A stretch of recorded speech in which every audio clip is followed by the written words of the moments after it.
Welcome to the Holy Smokes Podcast, a show about faith, friendship, fine tobacco, and drink. I am Steve Ryder in the Lion's Den. Derek Fulmer has joined me today. Hallelujah. When Derek did his interview, I have that second to last question. If you could have a Holy Smoke with any three people throughout history, living or deceased, who would they be? Can't name Jesus. And Derek named our guest today. And so I was like, Derek, I want you back on because you'll just be a great extra voice in helping to get our guest today, Jon Peterson, get some additional stories out of him and a little bit of extra anecdotes and extra nuances of a story that he may not necessarily tell. And so, Derek, thanks for being on. I appreciate the opportunity. It's an honor to be with Jon and you, and you hit it right on the head. I've spent a lot of time with Jon recently, and you'll find no finer man of God anywhere. I remember, I don't think it was the conclave, but it was some other event that we had out here at your place. And I sat next to Jon and just heard a little bit about his story. And I was like, this dude freaking rocks. I like this guy. And Kay and a bunch of other people have told me, when are you going to have Jon on? When are you going to have Jon on? When are you going to have Jon on? And finally, we were able to work it out. So fantastic, you guys. It's great to be here. Jon! Seriously. Thanks for being on, my man. So, first question I ask every guest, what you smoking? Okay, I smoked a lot of cigars. Yes. So I had to find an everyday cigar, and I smoked the Perdomo Fresco. If you gave me a choice, I would go Padron 80th or 40th anniversary. Yeah. Oh, they're my sweet spot cigars. But these Frescos, I smoke the Maduro. I like strong cigars. Nice. And I get the Torpedo. And I love these things. Derek, what you got? I got a nub, and then I've also got over here. I've got the official cigar of the Lion's Den, the Undercrown. The official one. They got that nice little lion on there. Did you notice that? Oh yeah, I totally noticed that. There you go. The official cigar of the Lion's Den. And then I also have an Undercrown, and this is a go-to, a nice, just a dependable stick with nice flavor. I'm also like you. I like more full-bodied cigars, and so this one's... Well, and the reason why Jon goes for the everyday cigar is that he's the best hot box I've ever met in my entire life. Hot box, what do you mean? Oh, that guy can go through a cigar in a matter of 10, 15 minutes. They're on one, I'm on 2.5, you know. He's legendary. So, Jon, where'd you grow up? I was born in Yokohama, Japan. Oh. Yep, my parents were missionaries. And my earliest memories are of a fishing village called Tateyama. And I was the only white kid, and I had white blonde hair.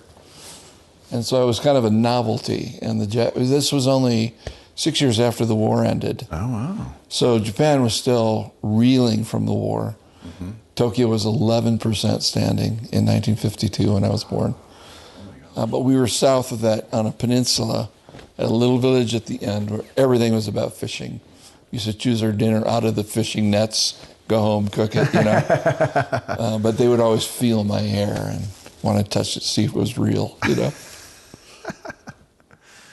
So, parents are missionaries. Do you have any siblings?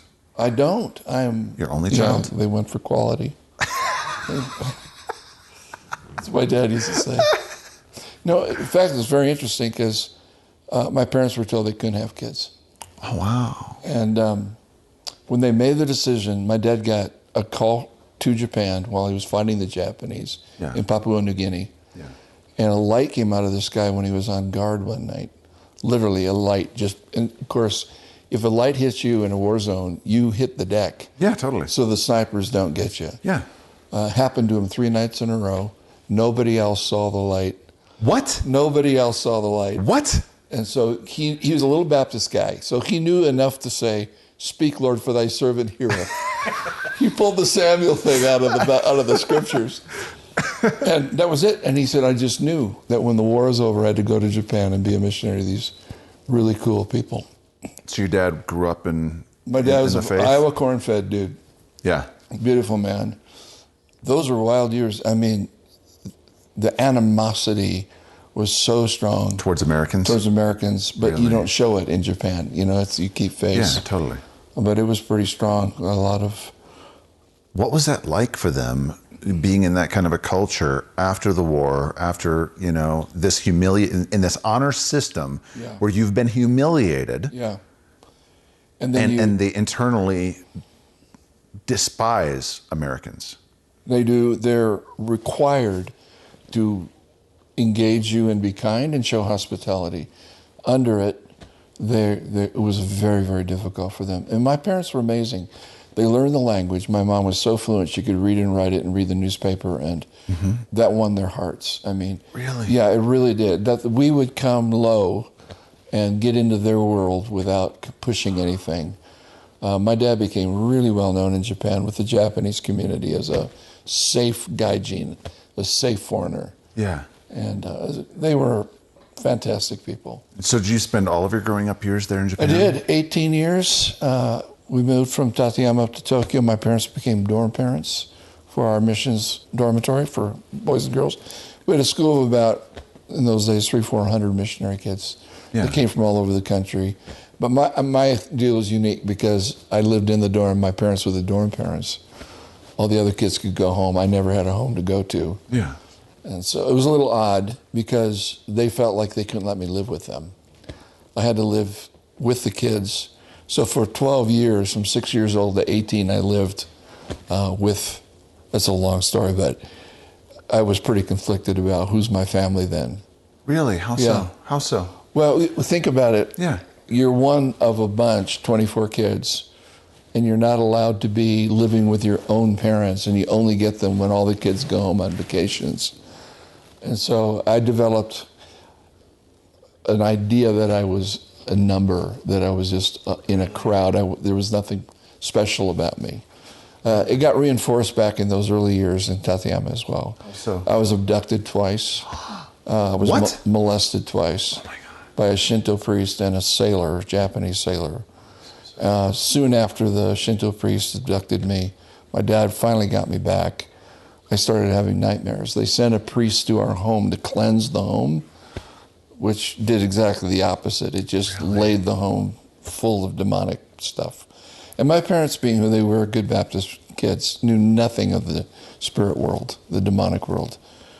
So they didn't know how to help me. Every night for 4 years, I would wake up screaming with dragons chasing me and all this kind of stuff.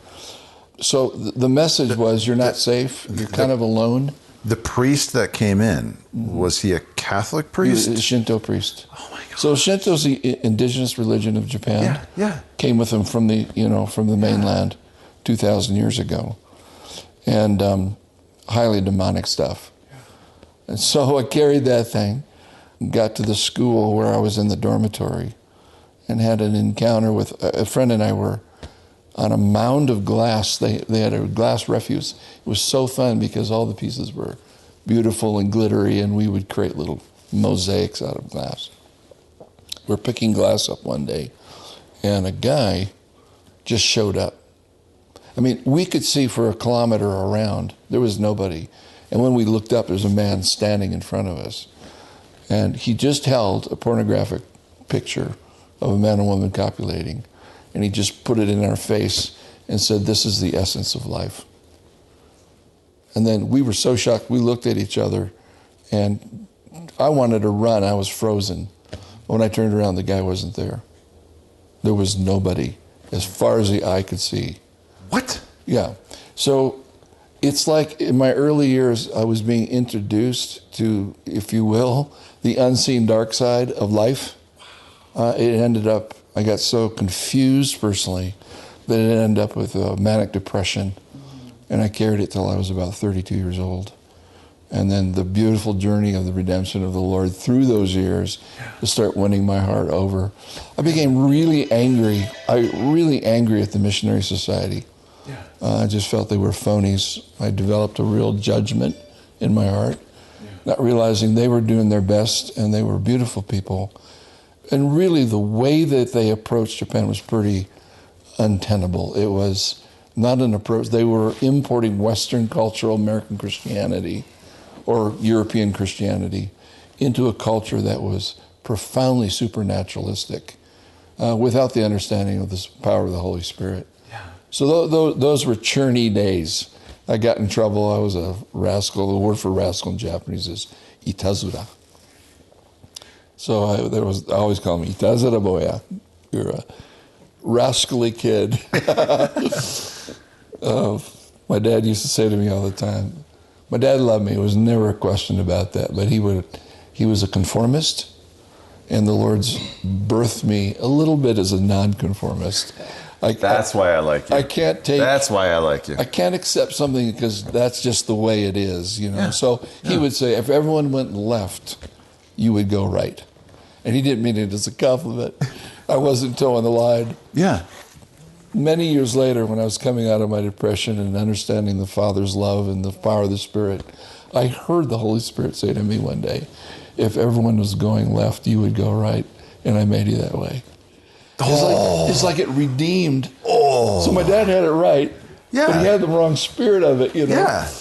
So my growing-up years were really fantastic, actually. I fell in love with Japan, fell in love with the Japanese. I speak a modicum of Japanese, and I'm very grateful for a bicultural upbringing. You know? Yeah.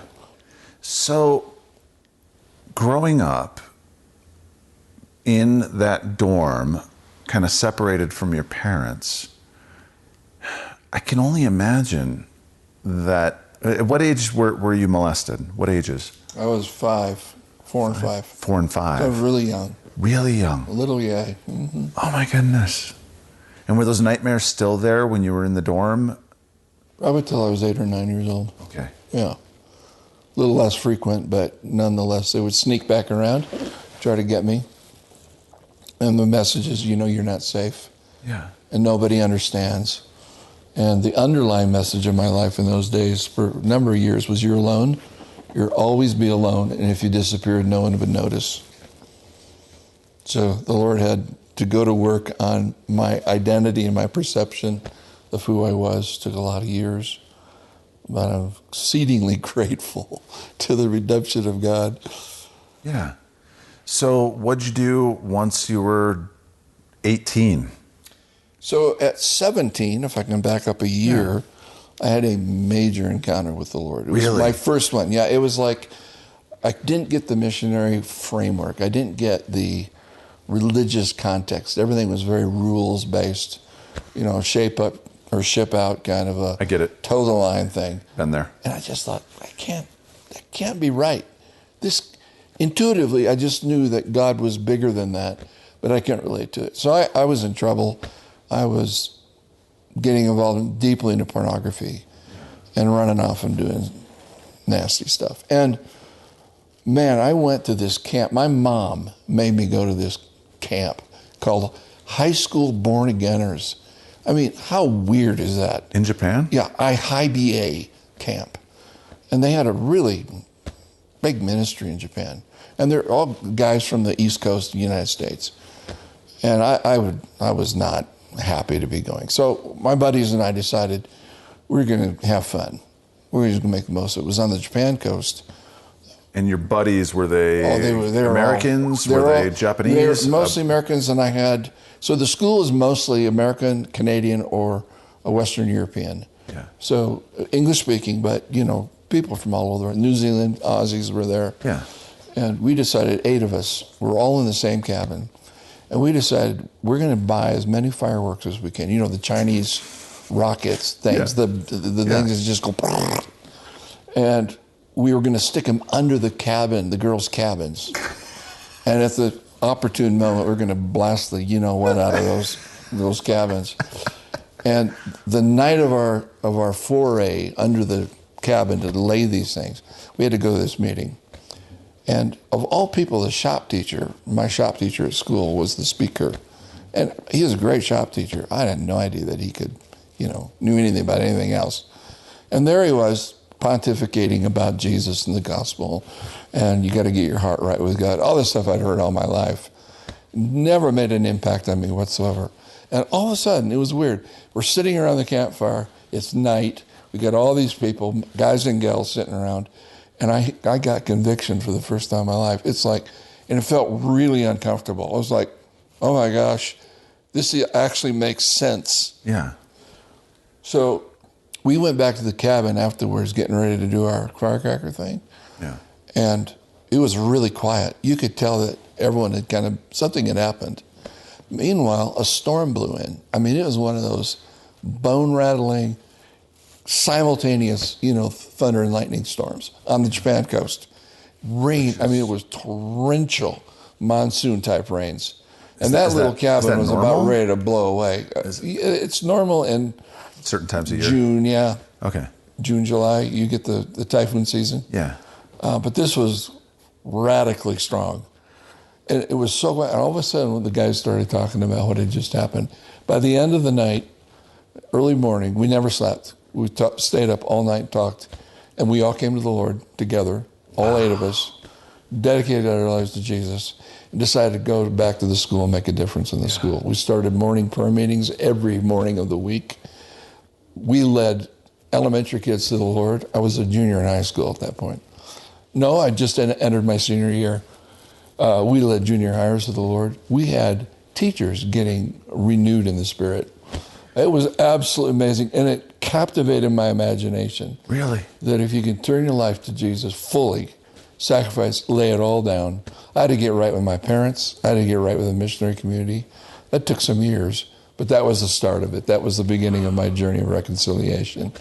To all those that I'd criticized and hated and bad-mouthed, really arrogant spirit. So what'd you do once you were done with high school? Now the fun begins. So we weren't allowed to know or believe anything about the Holy Spirit. He was like a cosmic ooze, kind of the thing out there that oh yeah, he fills you when you get saved, but that's kind of it. No gifts of the Spirit and no understanding. So I find myself in California with my best friend. We both got accepted to Bible University, which was a bastion of evangelicalism in those days. And I got this roommate from Tucson, Arizona, Dan Johnson. And Dan and I we became dear friends. We're still friends. We're friends. So his wife now was my wife's wife-to-be's roommate. Dan was my roommate. We double dated all the time. So now, later we got married in the same year, 2 months apart. Had our first 3 kids 2 months apart. So these are dear friends.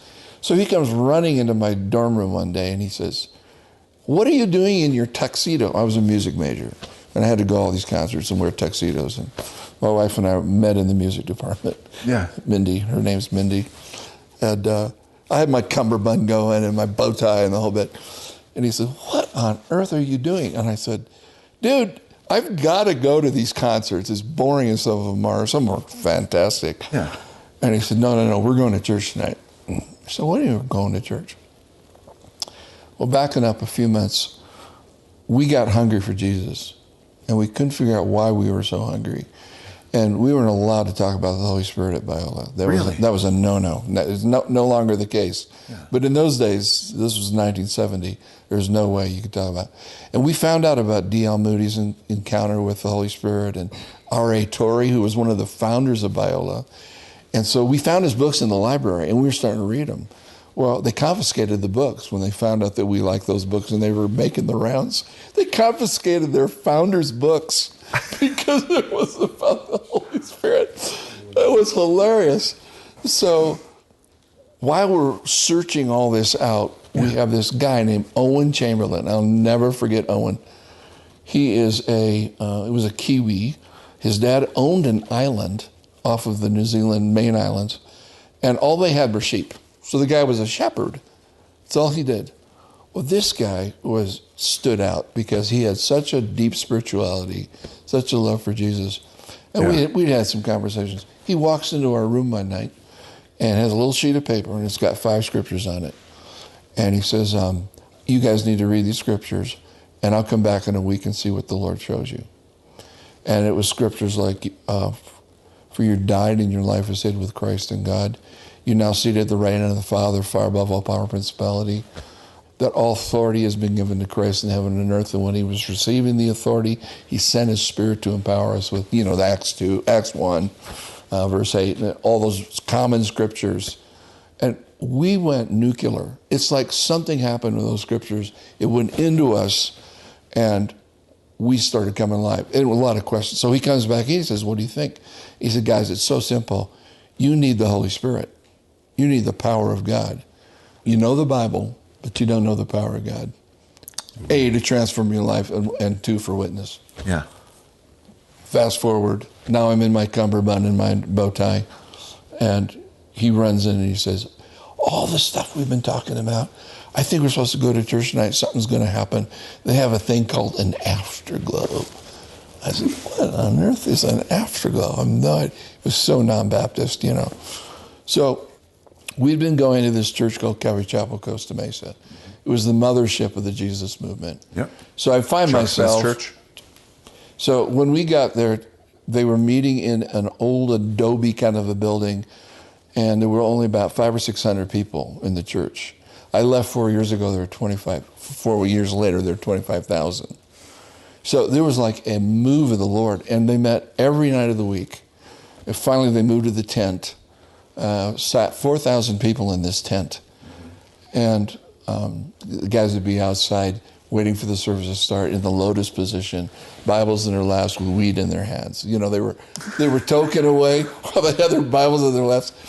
And so that was the environment that I was being introduced to. So I had the evangelical world around me that I'd come out of. That was at Biola. And then we were not allowed to go to Calvary Chapel. So we had to sneak over the wall at night and get in a VW van and wend ourselves down to good old Costa Mesa and hang out with these guys.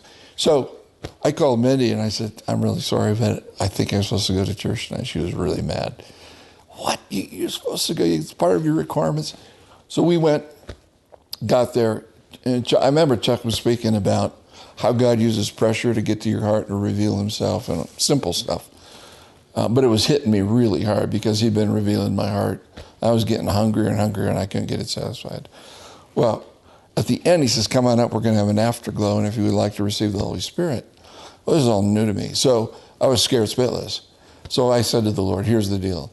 If I ask for bread, you won't give me a stone. I said that, it was like a mantra. I was saying over and over, if I ask for bread, I'm asking for bread, I'm asking for the real thing. Now, Dan, he wanted manifestations, He wanted to speak in tongues. I could have cared less about speaking in tongues or prophesying or some sizzling like bacon on the ground. I didn't need any of that kind of stuff. I just wanted my heart filled with the Holy Spirit. Yeah. And Chuck lines up all these young dudes. It looked like a hippie straight off the beach. And I thought, okay, this can't be happening. I mean, they started laying hands on people and various things were happening. Get to Dan, nothing. He was so disappointed, he wanted this epiphany and, he wanted to shake and bake. They hit me, they put their hand on my head, and it's like oil went from my head down to my feet. And I started laughing, and I couldn't stop. And it was, for 30 minutes, they had to sit me on a chair, and I just laughed and cackled like an idiot. And the neatest thing, it was like I was getting cleaned out. Yeah. And all those memories of the demonic and all of the molestation and all the sense of being alone and all the sense of... Really? I mean, it was like being flushed out of me. Really? Yeah, so the Lord does that stuff, right? He does immediate stuff. But then there's the journey out of it in terms of reshaping your identity. Yes. Changing your mind. Yes. Getting deeper in the scriptures, holding on to truth. Yeah. So that took more years. But that was the beginning of some amazing stuff. So I assume you probably talked with Dan that night. What were his thoughts and what were your thoughts? Do you think part of that was because he came looking for the fruit of the Spirit as opposed to just, God, just bring me whatever you want me to bring me? I think maybe there was a little bit of that, you know. He was looking for the gift, not the giver. Yeah. We used to use that term all the time. Yeah. The beauty of it was he got zapped by the Lord as well, and later on spoke in tongues, which he was still a little mad at God for not giving it right away. But those were days where there was a lot of spirit activity in the church. The charismatic movement was on. Started in 1960 with Dennis Bennett. an Anglican priest, and it moved its way. Of course, the Foursquare and the Assemblies had carried it from the Pentecostal movement, but now it was revealing itself in the Jesus movement. It was really, it had different clothes on, but it was free. It was like, I saw a guy grow an eye. I mean, What? yeah. So I'm sitting one Sunday, and this guy tapped me on the shoulder, and I said, "Hi, dude," and he had a patch. Yeah. And he said, "You want to see my eye?" He didn't have an eye. There's no eye. He wanted to take his patch off. I thought, "No, really, I'm not really interested." I said, "Why would you show me the lack of an eye?" He said, "Because God's going to heal me." And I thought, right, come on, there's no way, you know. So I forgot about that. What an idiot, you know, who does that? Just over-exuberant, charismatic freak. And this you is know? while you're still in college. Yeah, I'm Yeah. 19 years old. Sneaking across the wall. Sneaking over the wall. I'm sitting there in the service with all these freaky guys. I love the hippies. They were so much fun. I later became one, but that's another thing. The beauty of this kid really struck me, because a week later I was back in the same area, and he's sitting behind me again. He taps me on the shoulder and says, "You want to see what Jesus did for me?" I said, "Sure." No patch. Perfectly matched eyes, both of them. He had grown in 7 days. He had grown an eye. Okay, I mean, there was no grid for that. No. None. None. No, none. And the Lord kept doing these kinds of things where he would say, "Let me just prove myself. I'm detoxing you Yes. from some of your frameworks." Yeah. You know? So what did Mindy think about all this? So Mindy was mad that I missed the concert.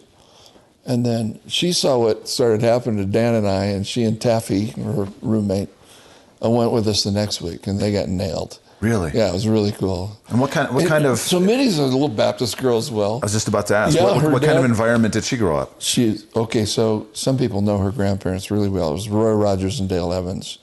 Really? Yeah, King of the Cowboys, Queen of the West. And Mindy was Dale's heartthrob. Dale Evans loved my wife. She had just lost, she and Roy only had one child biologically together, and they had just lost her. And Mindy was born 6 months later. And she just took to her, and Mindy, in a right way, honors her grandmother to this day.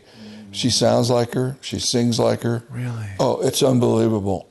But her parents were music ministers and teachers, and were in Baptist churches all her growing up years. Phenomenal musical family. 2 sisters, and they all sang and did groups and, traveled and the whole bit. But for her to come into the Holy Spirit was really radical as well. So what was that like for her growing up as the granddaughter of these 2 icons? Yeah.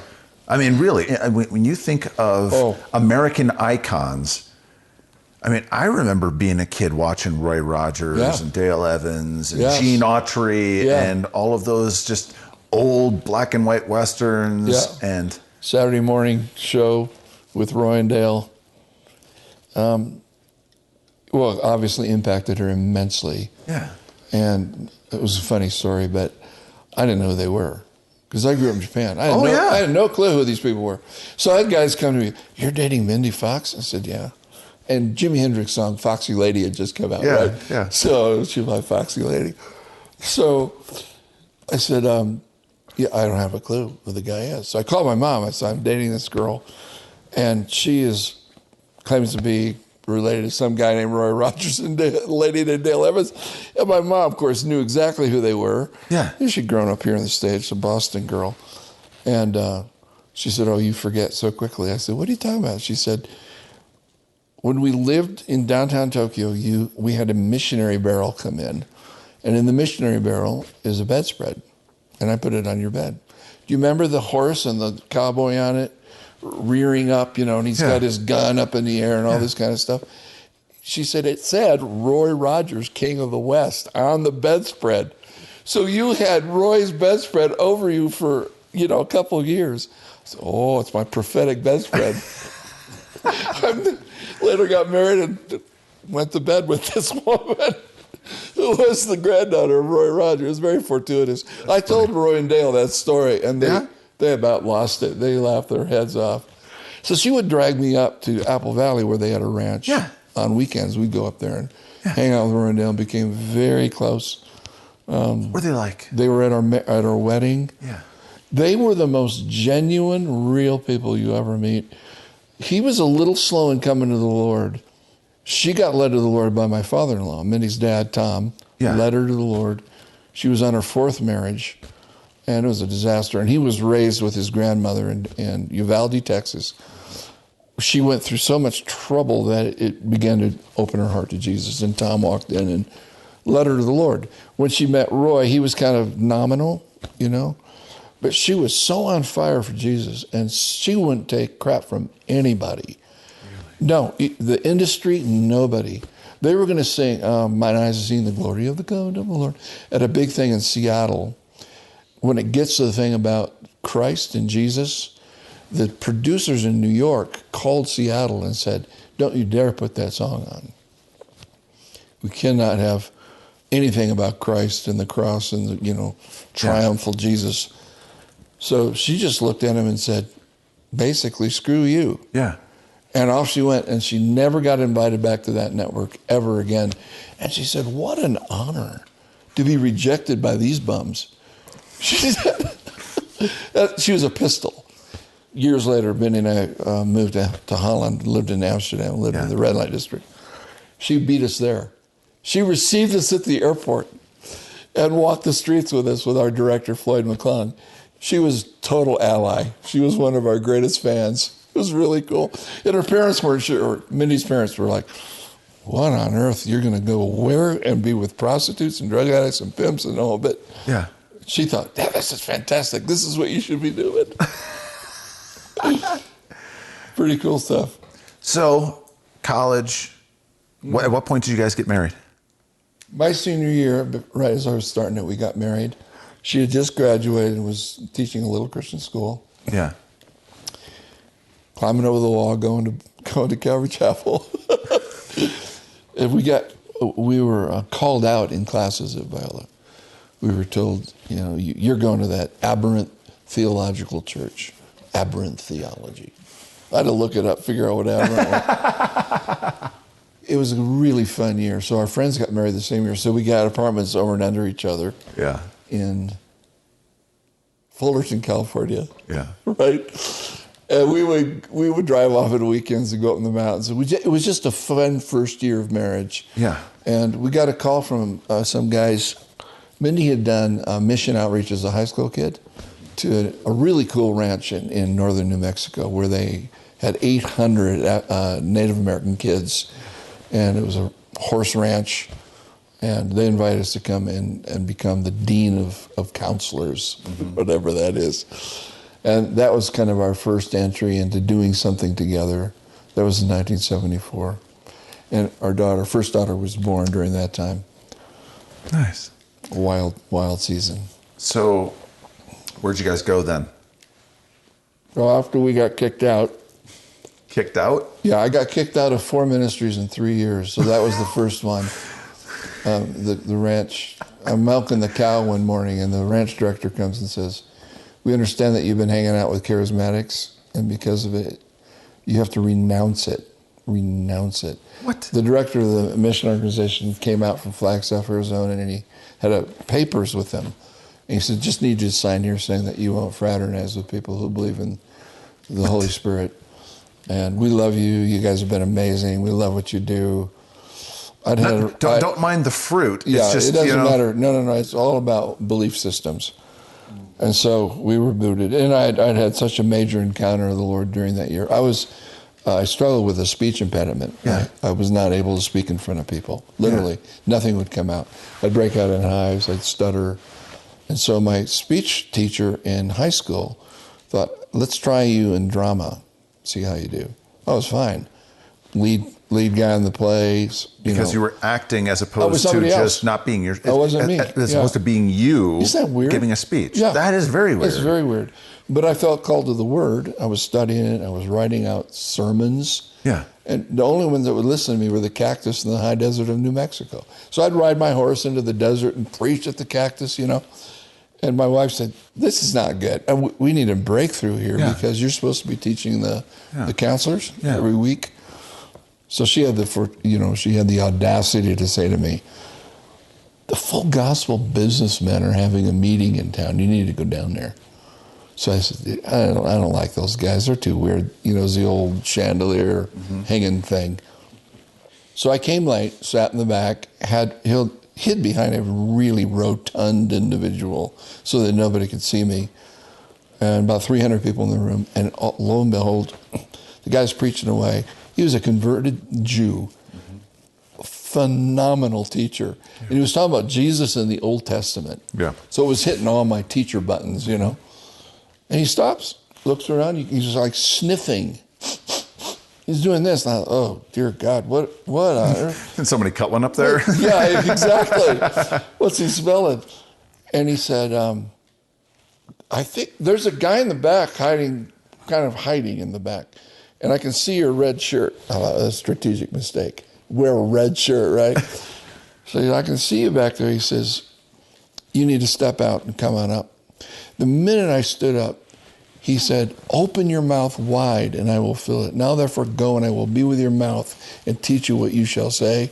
He said, there's been a curse on your mouth from the time you were a little child. It's broken in the name of Jesus. And he said, God's calling you to the nations. You'll never be the same. You're going to lay your life down for the sake of the gospel. I mean, okay, I hit the deck. I couldn't get low enough. I made it to the front and then just kind of laid there and vibrated for an hour at the impact of this thing. Yeah. I went back to the ranch. There wasn't a shadow of speech impediment left. Really? Oh, it was bad. They had to shut me up because I was so locked up, ready to talk about the scriptures and about the Word of God and Jesus. Yeah. So Mindy said, you got to learn to shut up a little bit. You're getting a little too verbal, dude. I said, I'm not giving up. This is so much fun, And that happened at that first gig, and then you got kicked out. 2 more. So at the time, I was kind of a youth leader in the Baptist church, and that didn't go well. So as soon as I got kicked out of the ranch, there was a connection between the two. The elders met me at the door. I was getting ready to teach all my high school kids.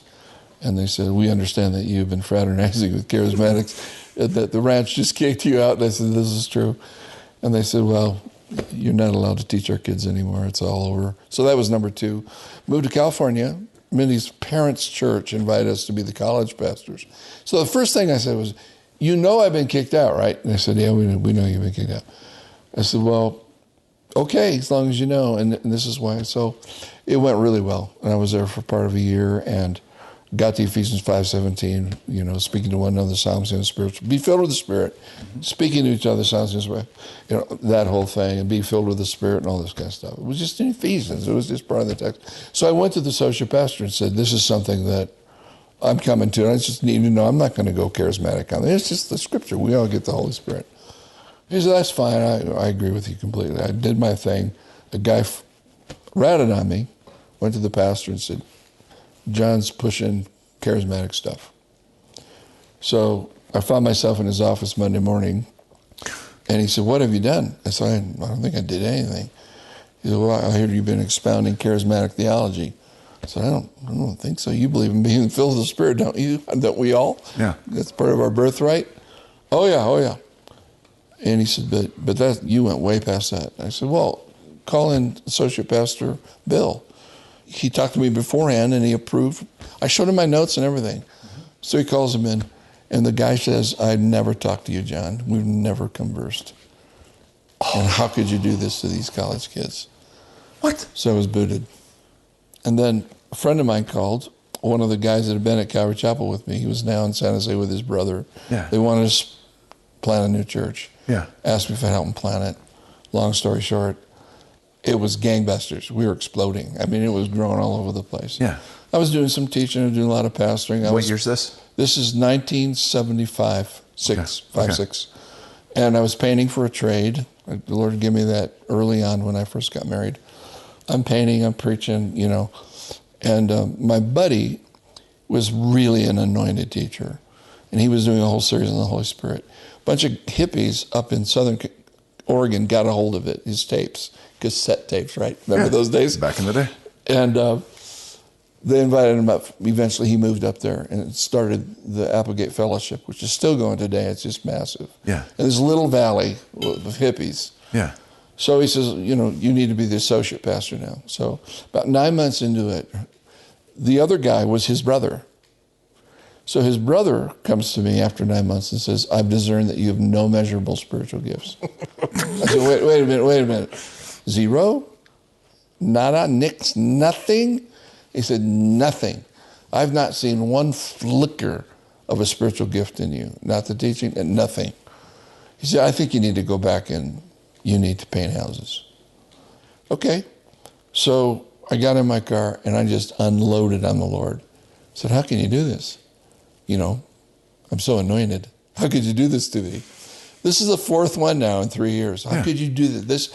Okay. And I said, that's it. I resigned. Don't call me. I'm not interested. I'm going to go make money. Yeah. Get home. My wife has zero sympathy for me. Zero. Because I'm just blabbing all over about this.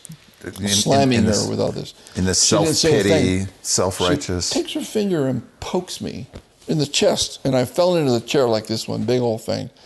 And she walked around behind me, laid her hands on my head, and said, Dear Lord, please don't listen to anything he's saying. I was kind of cursing my family, And then she has the audacity to say to me, let's go to this really cool charismatic conference at Calvary Community Church. I said, that's the last thing I want to do. I don't want to go hear a bunch of Christians doing their sloppy, charismatic crap. I was mad. I was really mad. And I ended up going. It was a big menu in the foyer. She goes to hear this guy named Floyd McClung talk about unity in the body of Christ. Okay, that's the last thing I wanted to hear. So I found this innocuous little workshop. Yeah. I had never heard of who the speaker was, his name there. I go in, there's a sound technician, and I'm making fun of the technician. He's got white shoes, white pants, white belt. Yeah. He's an old fart, and he had a fro on. He had a white fro. He looked ridiculous on that, All of a sudden, the technician starts preaching. It's the guy. It's the preacher. Yeah. So he does the same thing this other guy did. He's preaching on Jesus the Rock. And I'm thinking, who doesn't know Jesus the Rock? Why do we have seminars on Jesus is the Rock? It's well obvious. Stops, looks at me, and says, oh, you were just told you had no measurable spiritual gifts. What? You were fired on the spot. You were given 21 days to get out of your office and $400 severance check. It's all true. And they said, furthermore, when you got in the car, you resigned. You had never met this guy before? I never heard of the guy. Never seen this guy? Never seen him, never heard of him, never nothing. Not a friend of a friend? I found out later he's super well known in the Assemblies of God circle. He's a prophetic dude. Yeah. I had no idea.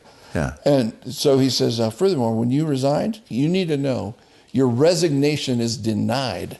And in 6 days, a message from the throne room of heaven is going to come to you. I thought, how does that work? They have phones in heaven, I mean, I was really clueless. And sure enough, my friend that had moved to Oregon didn't know that his brother had fired me and called me, invited me to move up and work with him, which we did. So I've had these little milestone things that kind of shaped my life. Oh, my gosh. They've been pretty amazing. So we stayed there for 5 years. Yeah. Started with 12 people, ended up with 800 hippies. And wild days. And you said you became a hippie. Yeah, I kind of fit in, I wore my overalls and had my hair long, and I was never a hippie at heart. But I was one of the boys, And my wife, her hair looked like a mushroom, exploded out of the side of her head. It was really cool. So by then we had all 3 kids. Yeah. 2 daughters and a son. Yeah. So that was about 1975, and we left in 81. Yeah. And where'd you go after that? So we got in trouble there with our... I'm detecting a little bit of a consistent theme here of you getting in trouble. No, listen, right? If everyone's going left, you go right. Yeah, this theme is very strong in my life. That's why I like you. And the beauty of it was God doesn't let up on getting to our hearts and our motivations. Even if we're culture changer type people, we're nonconformists. You're not allowed to be a nonconformist in front of God. You have to conform to his way. So I was proud that I was a nonconformist. And then you get into situations where you don't have answers. So we started an eldership with friends, and they were great people. They loved them. We were dear friends. And we just fell out with each other over crazy stuff. We didn't know how to be unified and diversified at the same time. And they got jealous of my affection and turned on each other. And it began, so my elders and their wives were turning on each other because they felt like I liked one over the other. And it was childish. It was really kindergarten. And it really affected the church eventually. And so I told the Lord, I'm not leaving until you call me out. I won't run away, but I wanted to. We'd lay in bed at night and cry and just feel like we're so over our heads, we don't know what to do. Mindy was feeling that too. Meanwhile, we had hundreds of people coming to the Lord. We had a rule, once you get saved, you get baptized immediately, anytime, day or night. So I was getting 2 a.m. phone calls. Got 5 more, we'll meet you down at the boat ramp, you know, ready to go down. One night I was down there, and this big dude, man, and I couldn't, so I had to go deeper in the water. We're in the middle of the baptism. It's pitch black. And the guys are out there playing their guitars and singing, you know, we love you with the love of the Lord. And I'm trying to wrestle this guy. And in the name of the Father, Son, and Holy Spirit, we go under. Feet go out on the boat ramp. He and I are heading down to the Brookings, Oregon, fighting for our lives. The Rogue River is whooshing us down. We finally got out, and all I heard when I grabbed these branches to get out of the water singing. was, where did they go? That's all I heard. Where did they go? Well, those are great days. I mean, people were coming to the Lord. Guys were getting delivered of demons. People were coming off their addictions, their immorality. It was really beautiful. So that stuck in me. And then one day the Lord just, a friend said, you and Mindy, we want you to go with Chuck Smith to Israel. So they paid our way. It was so nice. And we ended up going to the Good Fence, which is between Lebanon and Israel. And while we were up there, I'm standing about 50 feet away from Mindy. She's with friends. I'm with a bunch of guys. And Major Haddad, this major in the Lebanese army, Christian army, was talking about stuff. And I've never heard the audible voice of God, but this was as close as it came. And said, your time is up. Go home and resign. I've got a new assignment. So I got on the bus, real quiet. Look at Mindy. She's real quiet. I said, did you hear something back there? And she said, yeah, I think I did. I think we're supposed to go home, resign, and God's got a new assignment for us. Just like that. Wow. Got home, and the guys agreed. A friend of mine called named John Dawson from YWAM, and he said, we've got a brand new school we're starting called Leadership Training School. And Lauren Cunningham and Darlene Cunningham, who founded the mission, are starting it. Could you be there? Problem with you, he said, is that you'd have never done a discipleship training school. It's kind of a prerequisite. So I'll see if we can get you around that. So we packed up our kids, 13 boxes, and ended up in Kona, Hawaii in April of 1981 without a clue what was going to happen. So what happened? We were there 3 months. Okay. And back in our Oregon days, we used to go to a pastor's conference in California, at Mount Hermon, California. And we met a bunch of people, Jack Hayford, and just back in the day when there were moms and fathers and mothers that were really influencing our young lives. A guy named Floyd McClung came along. He'd been a missionary in Afghanistan and had just moved to Amsterdam or to Holland. And we'd had a conversation at the end of one of his speaking things. He said, can I talk to you? I said, fine. He takes me away from all these people that want to talk with him, takes me in the back room, and he says, what's going on? And I told him the difficulty we were having in Oregon with our team and the pain in my spirit. I felt so impotent. And he just said, God's going to use all this to heal your heart. And then at the end he says, wouldn't it be great if we could work together someday? I said, no, it wouldn't. You're a missionary. I don't do missions. I've done that thing. You did that for 18 years as a kid. Don't even use the word with me. I said, if you want to plant churches, I'm in. And he laughed and he said, well, we'll see what the Lord does. Fast forward, we're now in Kona. We're walking on the beach. The sun's going down. We just had a nice little cup of Kona coffee together. We had no money. We were busted. And here comes Floyd walking down the beach. in Kona. He's hard to miss. He's 6'7", 260 pounds. And he said, I remember you guys. He said, let's go to dinner. So we went to dinner, and by the end of the dinner, we were on our way to Amsterdam. Just like that. It was just 3 months. 3 months you're in paradise. Yeah. Paradise. Paradise. I can't imagine any place better than a tropical cool. island and we were hurting, so it was such a balm. Really? It was a salve on our souls, man. Really? And the teachings were so beautiful, and the team there just received us. In Amsterdam? No, in Kona. In Kona. And then getting us ready to go to Amsterdam with Floyd and Sally. It was really special. So talk about that move. I mean, so we went back to Oregon to, we just bought a house, just built a log house in the woods on 5 acres. Yeah. And we had to go back and and some guy bought our house. And my realtor wouldn't tell me who it was. Well, it turns out to be my father-in-law. And he bought it for a ridiculously high price. What? Just to kind of serve us, Really? Yeah. What did your father-in-law do? I was really do? mad at him at the same time. What did your father-in-law do? Well, he was a music guy, church musician. But, he was Dale Evans' daughter, so a lot of that money went. Yeah. He sat on a lot of that. And he had extra beans to throw around, and he was very generous. Really? So he buys our house. We end up coming back to do a garage sale, at least, get rid of all of our crap, because there's no way we could take all that to Holland. So this lady comes across the street at the garage sale. We're at a friend's house, and the whole yard is filled with our stuff. And this neighbor comes across the street. So what are you doing? Oh, we're moving. I was all excited, we're moving to the red light district of Amsterdam. I wasn't thinking.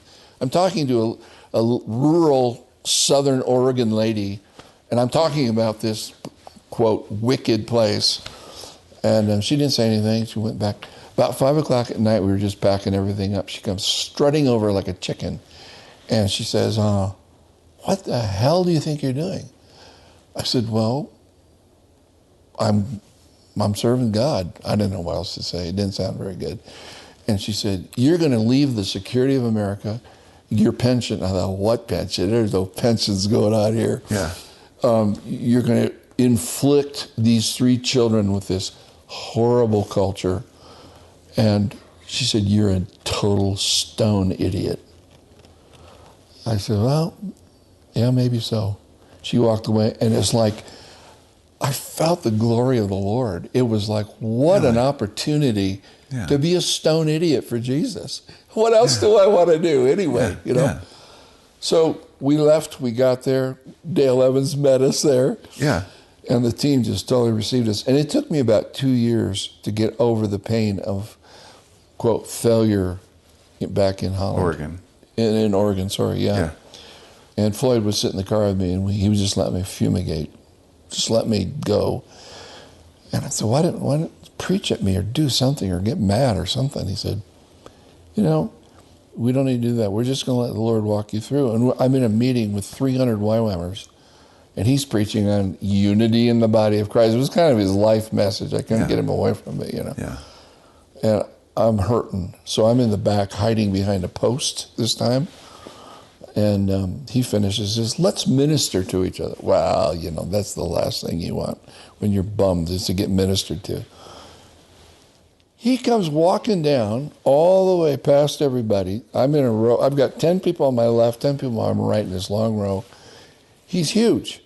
He comes and starts stumbling his way through the row, kneels in front of me, grabs my hands, looks me in the eyes, and says, I'm going to get inside of you. It broke my heart. It was like, here's somebody that doesn't care what I've done or failed. He's going to love me unconditionally. Really? Oh. And that was kind of the turning point. It was after that I began to really find a new freedom to slowly begin to discover who Jon Peterson really was in God's eyes. And that was when you were 32? So I was 29 when I moved. Yeah. So I would have been about 30 at the time. Yeah. And you said at 32 was when a big turning point in your life happened, when you really started to discover who you were. Is that how you said it? So 32 is when my depression started to lift. And that came out of that experience with Floyd. Yeah. And that season of being part of a team that was healthy. Yeah. And 12 of us. There in Holland. Yeah. We still are. We're fast friends. We can show up anywhere in the world. It's like we've never been apart. And part of it was, fundamentally, I was a chauvinist. Actually didn't quite get women.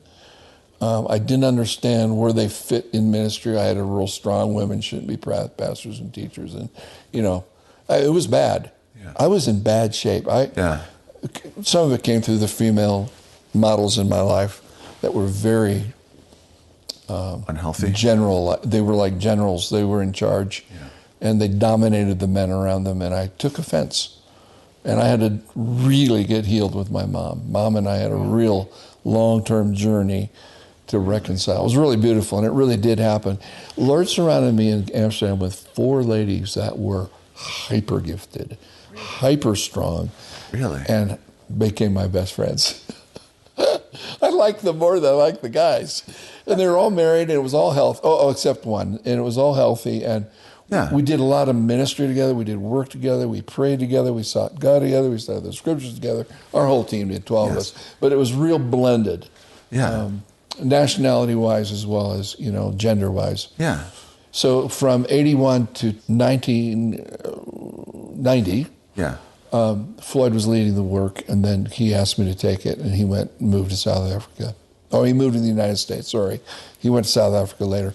But I was a very reluctant leader, and the Lord used that thing to kind of build my confidence even more. Yeah.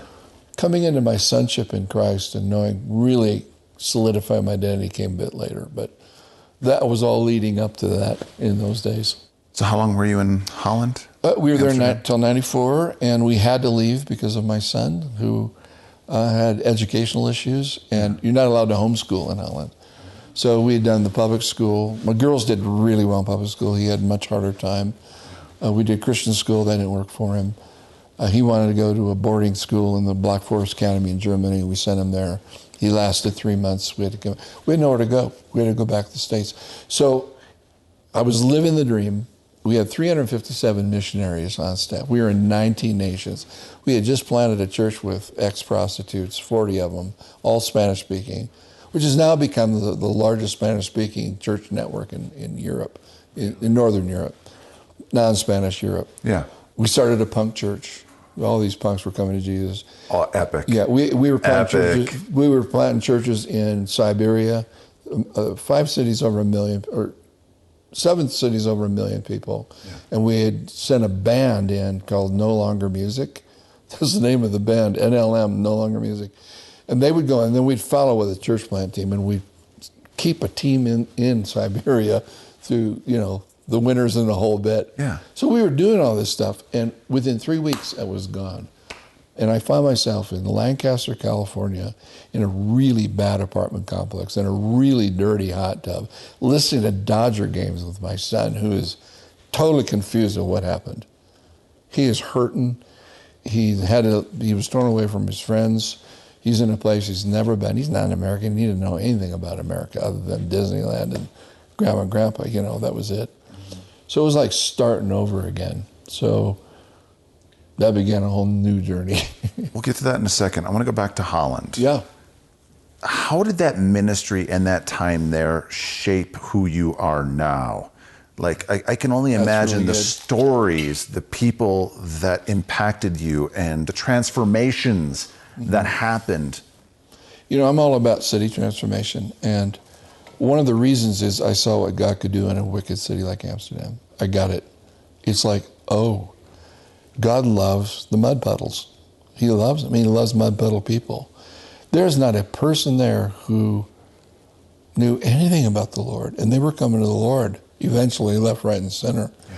But the thing that shaped me more than anything, probably, other than this great redemption of God, it's limitless. Nothing is outside of his purview. I can do all things through Christ who strengthens me, was more than a Bible verse. That was like, wow, that is really true. If he calls you to do it, you can do it.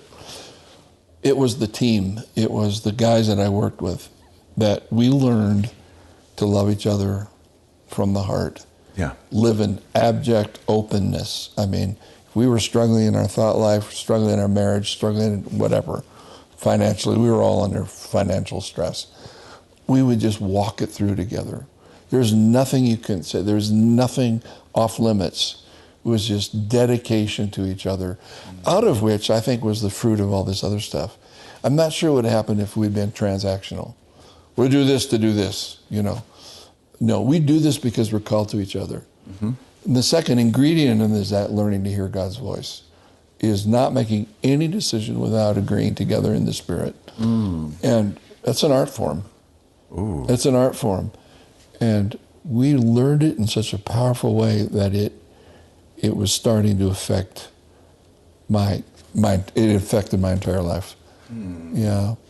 So God's not required to do anything that he doesn't initiate. Mm-hmm. Good ideas don't work in the kingdom of God. So you lay it down so that you can hear from him. So those lessons were huge. Yeah. And then the third lesson was just more Jon Peterson redemption.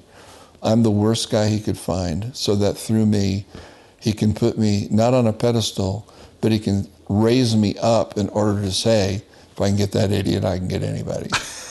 Right? 1 Timothy 2, is that, or 1 Timothy 1, Paul's, I'm the chief sinner, he said that. He said, so that God's unlimited patience might be made manifest to all who believe. So he wasn't there because he was the man of power. He was there because he was such an idiot. He was so in need of the redemption of God that God knew that he got his heart. If he could get his heart, then he can display him. Not to go up the ladder of ministry success, but to go low to the cross to say, take me, break me, and make me everything you want me, and multiply me. So you come back to America. Yes, Lancaster, sir. California. Lancaster, California.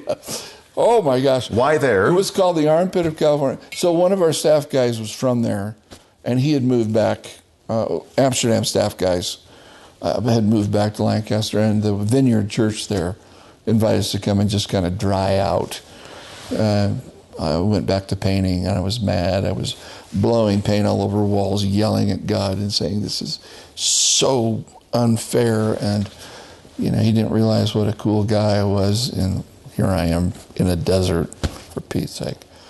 Lasted about 6 months, and John Dawson, the guy that had called me years earlier about possibly going to Kona for the leadership school, he called me again. He said, man, I got you in my heart. I can't get rid of you. And he said, let's just hang out. So we went to the mall. Our wives shopped, and we just drank some whatever. And he said, I just feel like a new door is going to open for you real soon. Just hang tight. How's your heart? I said, I'm better. I'm starting to look forward now, rather than back in pain. And I got a phone call from a guy I knew from Sacramento, California, and I ended up there. We moved up and helped start the Sacramento Pastors Prayer Network. Did a lot of what I call redemptive discoveries. Some people use the term spiritual mapping. This wasn't about mapping what the devil's doing. This was, what are the roots in a city that God birthed that we can reclaim so that we have authority over the enemy? It's pretty cool stuff. And that's a paradigm shift. It went viral. I mean, all of a sudden, all the findings that we had from the research, we were able to share it with the church family in Sacramento, and it created a whole prayer movement and unity movement in the city. It was pretty cool. Then I got a phone call from a guy that I'd met in Amsterdam who'd come through. His name was Ed Silvoso. And Ed had a ministry called Harvest Evangelism in those days. It's changed its name since. And he asked me if I would maybe work with him. And they were in San Jose, which is a 3-hour drive. So I would commute. I'd go 3 days down and then come back and then go back again. And that was so much fun. That kind of played on all my city stuff. And we ended up, I think one year we went to 50 cities in 50 weeks, all over the world. So it was crazy. And I'm sitting in Pittsburgh, I'll never forget this. I'm sitting in Pittsburgh, Pennsylvania. I'm with Ed. Ed's up there.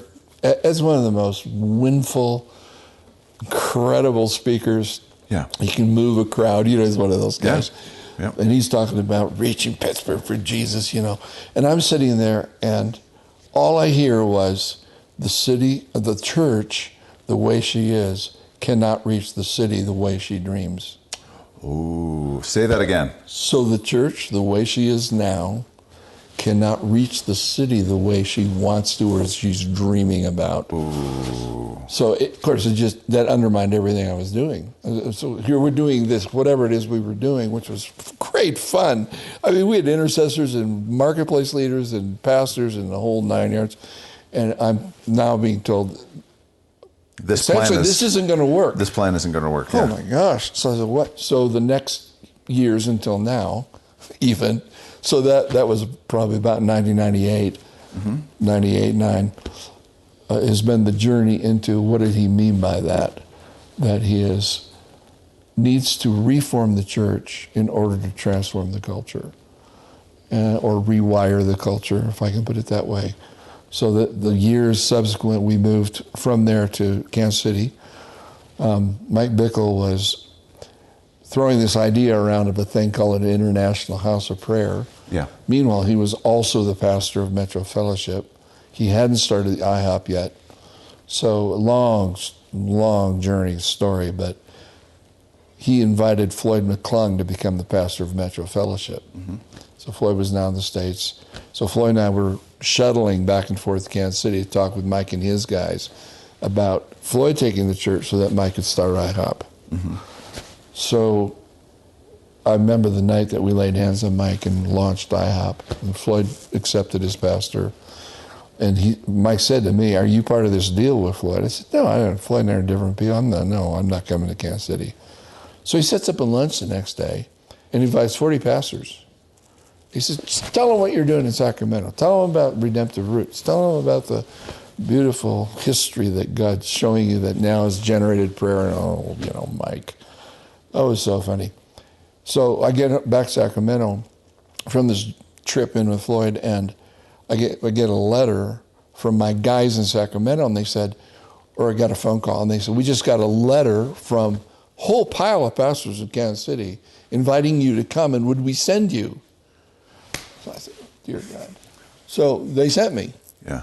I was an emissary from Sacramento to Kansas City.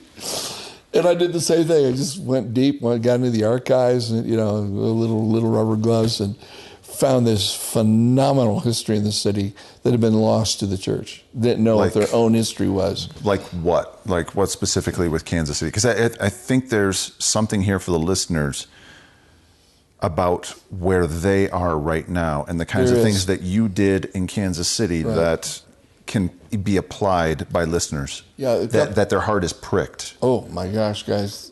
Both cities, Sacramento and Kansas City, their history is so stunning that California was supposed to be a slave state. And there were 4 guys, all pastors, 3 pastors and a guy that was a mining engineer. So it was 1848, so right before the gold rush. They were all brought by the Lord to what was then called Sac City, Sacramento City, and they formed a friendship. And they sought the Lord every day. And when the gold rush hit, the ferries would come in from San Francisco and park on the American River in downtown Sacramento. And one of the engineer, Dr. Grove Deal, he would stand at the bottom of the gangplank and he would say, "Gold or God?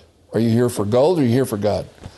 And they would then take people who were interested in the Lord just up the bank to a place called the Grove. It was this oak grove. And there would be these 3 other guys, and they had stacked 3 whiskey bottles, and we're preaching. It was kind of old school, but they were preaching from the Word. The church exploded in the city. One of them was a guy named Martin Briggs. Martin Briggs has been given the credit for turning California from a slave state to a non-slave state. He had a black horse. He rode from Redding, California to San Diego, California on his horse, up and down, talking about the justice and the beauty of God to not enslave people, and that was really important. If Sacramento and California wanted the blessing of the Lord, they had to turn from the slavery thing. And it never really hit California in the same way. And they were so tight, they were such leaders in the city that the paper would give them regular front page articles to talk about the state of the city. They renovated the city. Kansas City had business and church leaders that partnered together. That they created over 27 ministries through the community and the church that was so attractive. It was touching the orphans. It was touching the indigents. It was touching Irish rail workers. It was touching people that came in and into the butchering factories. In what time frame So was that? this, Did that this happen would in all Kansas been City? in the starting around the 1850s through the Civil War and on. And we realized there were 5 redemptive roots. I won't go into them, but one of them was this partnership of church and business. And when they formed this society called the Provident Association of 27 Ministries, they ended up serving the darkest needs of the city. The city government got a mayor in 1912, and he wrested away from the church and from the community all of those things, took it and put it under government authority, and the church began to lose its impact in the city. So that's a redemptive root. That God started that. God wanted it for his people, and we want it back. So we are actually now in Kansas City setting up a city transformation center that we're working on it right now that will recuperate or recover that lost root that was in the city of a partnership between business, government, church people, and what I call culture changers. So that we call it the table. Yeah. So come to the table to serve the city. You mentioned 5 redemptive roots. Let's get into them. You Oh, said the are first you one's sure? that partnership. Yes, let's do it. Because I guarantee you there are people listening that they're like, ooh, I want to learn more about this. Yeah. So let's just give them just kind of a 30,000 foot overview of what they are, maybe a couple stories, 1 or 2 stories for each of them. Yeah, I have a book called Unraveled, Reform the Church, Transform the Culture, and I've listed those. They're really important because, I won't go into all of them, but they had a root in their spirit to receive the outsider. So nobody was exempt from the goodness of God, right? So a guy named Isaac McCoy, he goes off to the East Coast because a mandate had been passed in 1815 that all native tribes had to get across the Mississippi River. They had to be west of it. They didn't know where to go. Where are they supposed to go? These are the Algonquins and all these tribes that had nothing to do with the Sioux and the Potawatomi and all the tribes that were on the other side of the Mississippi. He goes on a personal mission, finds some other pastors, and hosts them, leads them. And they come to Kansas City. They come to the Missouri Valley, right there, which is now Kansas City, where the Kansas River and the Missouri River come together. A little town was started called Westport. So Isaac McCoy's son, John, was 19 years old at the time. In 1829, he drops his son off and says, look, I got to do mission work. I've got all these Indians now. And they started a little place called Mission, Kansas. So Mission, Kansas is in this Kansas City Metroplex. But Mission, Kansas was a mission where the missionaries served the native tribes. There were over 17 different tribal peoples that came into the area, hosted by these beautiful missionaries who loved Jesus. Meanwhile, John McCoy is over just down the road on the what was later to be the Missouri side, plants Westport. Westport becomes the seedbed of Kansas City itself. Where did it begin? Receiving the outsider. They started Mission, Kansas. They started a service. Blacks, whites, and Native Americans were all invited. And the meetings turned into a revival. And I've got the archival information describing those meetings. He said, we would begin preaching and all we had to do is raise our hands and the glory of God would go into the congregation. And blacks and whites and all these are repenting and loving each other and speaking to one another in psalms and hymns and spiritual songs. I mean, it was amazing. And I thought, we lost all that. That's a root that we've lost. So John McCoy's planning his little thing, and he says, won't anybody come to my town? He platted it out, and nobody came. So finally, he gave a plot to a church and a plot to a merchant. Well, later, it began to grow. It became the terminus of the Western expansion. So the Santa Fe Trail, the Emigrant Trail, and the California Gold Trail all originated out of Westport from a young man who one day was in his little town, and a man from Switzerland came driving by in his cart. That man turned out to be John Sutter, who founded the gold in Coloma, California, who started the gold rush. When the gold rush happened, so here he is receiving a man that nobody would receive. Yeah. He takes him in, and he ends up benefiting 5 years later when gold was found. All the expansion came through his little town. He became a very wealthy man, and they were known as the terminus for the Western expansion of the gospel as well as trade. Just amazing. So what we do is we take that information and we share it with the people of God, and it's fuel for prayer to recover those things that have been lost in the soil of our cities. Wow. What are a couple other of those redemptive roots? So you got the partnership, you got the bringing in the outsider. Yeah. So you'll find vision in anywhere, right? Visionary people are everywhere. Yeah. Exceptionally concentrated in Kansas City. The beauty of it wasn't just a vision for R.A. Long. R.A. Long. So you ever Longview, Washington? Mm-hmm. Right? Longview, Washington? It's named after him. Really? Yeah. He was a Kansas City guy. He has a whole city in Washington named after him. He completely redid the lumber industry. Yeah. He would take care of his lumberjacks. Yeah. He would plant schools for them, churches for them. He believed in taking care of his workers. And because of it, he benefited. If you go into old Kansas City and some of the homes, you will find some of the most rare wood in the world. So he was a lumberman himself. He was a forest guy. He helped Roosevelt with his reforestation process. Mm-hmm. It was the first of its kind. He was an environmentalist. He took care of the environment, or a conservationist, I should say. Yeah. And if you go to the homes in Kansas City, you'll see these beautiful, beautiful woodwork and banisters and all this. Okay, so this guy made a challenge. He said to the business community, if you believe that to be a good Christian means to be a good citizen, then we've got to band together, and we've got to take care of this city. So he will say, this project is being done in the city, I'm giving $1 million, but it's not coming out until someone else gives another $1 million. So they just went around blessing the city with these projects. He was friends with a guy who was a pastor of a Christian church, and this guy, he would stand up and he would preach. He said, one of the great beauties of the gospel is nature, is the honoring of creation and beautifying a city. And so there was a movement in the United States called the City Beautiful Movement at the time. It started on the East Coast, came to Kansas City. Really? So he's preaching to his audience and he says, you need to beautify the city to the glory of God. Well, in the crowd was a landscape architect who ended up doing all the main parks in all of the city, and the ones on the bluff overlooking the Missouri River. This guy did it based on that sermon. Another guy, he said he was a road builder. So they did a thing called the Paseo, which is this divided road in downtown Kansas City with these beautiful statues and porticos and stuff along the way. They just beautified the city. They revamped everything. They reconstituted, they tore cliffs down to re-landscape the whole city, and they all did it in the name of the Lord.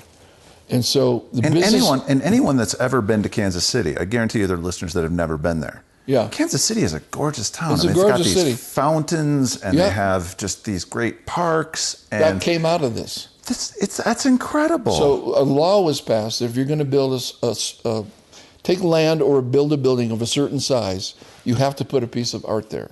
It can be a statue, it can be a fountain. Well, it's now known as a city of fountains. Yeah, exactly. And that came from the preaching of the guy who said, beautify the city to the glory of God. So whoever was in government at the time, and the business guy said, well, let's put a little rule in there that you've got to beautify your space. So they did. That's incredible. That's pretty cool. There's a bunch of those. Derek, I can totally see with your heart about transformation and kingdom business, how Jon has impacted you. Mm-hmm. Talk a little bit about that. How has Jon transformed your mindset about what God's called you? That's many ways. I think one is the spectacular, extraordinary journey that God's put him on. He hasn't talked about some things like the cave, which him and I have we're like-minded in that. But I think his ability that God brought to him that is so stunning to me is a authentic sonship. And in that, the paradigm that I grew up with in Christianity is totally melting away. His patience for all people, his ability to have peace in difficult situations. So that's on a personal level. And when you say authentic sonship, what do you mean by that? Yeah, so when, like in our flesh, we can deal with difficult people or difficult situations, and we don't really have the redemptive eyes or the eyes of the Lord in any impossible or difficult situation or difficult people. And I think to settle your sonship in that, and that's trusting the Lord in such an overwhelming way that it actually changes your viewpoint on everything. And it's his viewpoint. Mm-hmm. And so you really are able to get out of your own flesh, your own stuff. And his ability to do that has been shaped over these, you've heard the stories. Yeah. It's spectacular. And that's what could be said for all of us to listen to Jon's story is God has an amazing dream about all of us, but the journey is going to be up and down and difficult and sideways and all that. But in terms of that, to be able to get with others who are like-minded in that, and they're actually not looking at religion or the institution of church or the institution of Christianity, but really get back to the heart of God for all people. Ooh, that's and good. That is a love. So Jon exudes that, and he imbues that, and so to be able to be with Jon and to hear him has been extraordinary for me, because I come from that military Sardis kind of transactional world. And to be able to love others and then be able to hear from the Lord. This is big, to hear from the Lord, and you heard it. It's life-changing. Not just read scripture, but to hear, which your heart gets transformed. Yeah. And then you get with other like-minded men and women that are the same way. We can actually see and hear and feel God, his dreams for all kinds of towns and cities and communities. That's what's been pretty cool to me. And then all the things that God's brought into his life with community leaders, governmental leaders, spiritual leaders, and then bring them all together that are hearing that voice. That's when the miracle of God can take place and transform a city. You talked about the cave. What's the cave? Oh boy. So I did some interesting studies on the development of leaders over a lifetime, and Bobby Clinton was my professor at Fuller. His son Richard is in Colorado Springs and has carried on beautifully. They carry something that's very helpful for leaders, that there's stages of life, that there's different things going on in those stages that God's after. And he gets to the fifth stage, which is somewhere in a person's mid-50s, usually. Yeah. But that season follows kind of a disorientation season. Somewhere around the late 30s, early 40s, there's a disequilibrium. I'm working with my young church plant guys in Kansas City and other places right now. They're all hitting late 30s and early 40s. Mm-hmm. And it's like, is this it? Is this all there is? A little dissatisfaction. It's not all it was cracked up to be. The idealism of the 20s is over. And they're starting to think about, I need to make more impact than this. So I said, here's the deal, guys. God is not preparing you for more ministry. God's using ministry to prepare you for more of himself. Mm. And so if ministries become your idol, if businesses become your idol, if you're an orphan and you feel unloved, or you feel you got to overcompensate for your internal impotence, if you're a slave and you got to prove yourself by doing something, then you're not a son. And so God's whole journey in your life is make you to be a son. Those that walk in the Spirit, the same are sons of God. And so if you want to walk in the Spirit, you got to be a son. If you want to be a son, you're going to walk in the Spirit. That means you're going to put away anything that makes you great, you're going to give it up. You're going to take your Isaac, the channel of blessing, and you're going to lay it down. Because all God wants to know is, do you love me more than my promises? Do you love me more than the thing you're doing? And so a lot of times what he has to do with us is put us on the shelf. I call it the cave. And it's just a season. When I left Kansas City, I moved to Colorado because I have grandkids here. I thought that was good enough reason. And it totally is. Of course it is, absolutely. I kind of question it. My wife says, don't even think about it. This is absolutely the most holy thing you can do. And it has been. It's been absolutely fun. How old are the grandkids right now? We got 8 right granddaughters and 1 grandson in a row. So he's the caboose. And how old are their ages right now? They're now 11 to almost 18. Okay. So joy of our lives. But it's interesting. I got hooked up with 24/7 prayer. So help start out. Yes. Got involved in 24/7 prayer in 2004. Was shuttling back and forth to England all the time. Established the ministry with my friend Pete Gregg. But when I moved to Colorado, I kept that up. That was the only thing the Lord let me do. A little bit with the church that I helped start back in Kansas City. But other than that, it was like all I heard was move to the mountains. So I moved to Georgetown, little old Georgetown, right? We had a prostitute mayor. It was hilarious. And the Lord said, don't call anybody. Don't take any engagements. No more conferences. No more speaking. Nothing. He just stripped it. And I'm a B personality. I'm not a driven kind of a guy. So you were okay with that? But it kind of. It kind of pushed my button because I thought, that's kind of, I said, I feel like a bovine on the side of a hill munching grass, totally out to pasture, you know? Yeah, yeah. And Lord said, it's okay. You got me. That's all you need. Do not make anything happen. And over time, I started getting a phone call. And I felt like, yeah, I need to meet with this guy.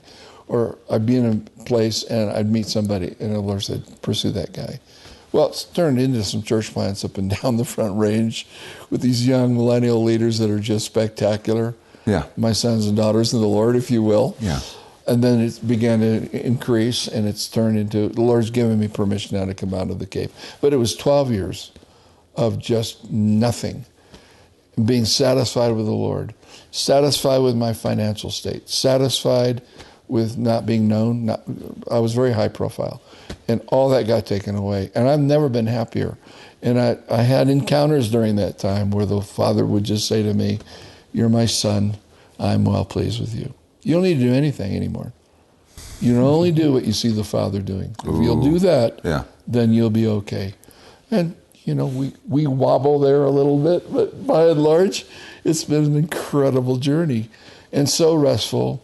And like Derek says, you know, when you live at that place of the oasis of God, the reservoir, the artesian spring, there's no goal anymore. There's nothing I have to achieve. If I might, absolutely, it's a painfully blissful stripping away. Ooh, which is something you've been going through the last 4 years. Yeah. And it's also a place of complete and total surrender. And he does. He takes the very best of you that he was actually in and then takes it away. And I think what I've seen John go through and what I've been going through, it's almost like he goes, okay, I'm going to put a white canvas out there and watch what I do. I'm going to create a masterpiece. But you got to let the canvas be completely void. No matter what you did, no matter what he did before, I'm doing a new thing. Don't go back to Egypt. Don't go back to whatever it was. I'm doing a new thing. And you got to be good with that. Because you can struggle and you can resist.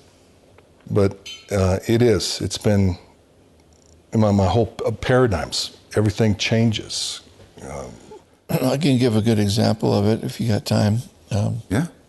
Back in Oregon, I was probably 24 years old, and I was sitting on a mountain preparing my sermon for Sunday. And I was listening to Jack Hayford tapes.